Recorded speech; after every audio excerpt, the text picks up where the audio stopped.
Hani bir sabah demiştim sana, gidiyorum ocağından elveda ana. Hani bir sabah demiştim sana, gidiyorum ocağından elveda ana. Bu yol zorlu, çok çetindir, tek nasibin kısmetindir. Dedin ol, sakın yıkılma.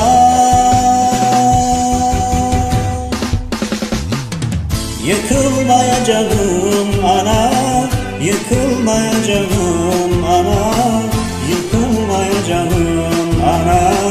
Sözüm var sana, yıkılmayacağım ana, yıkılmayacağım ana, yıkılmayacağım ana. Sözüm var sana.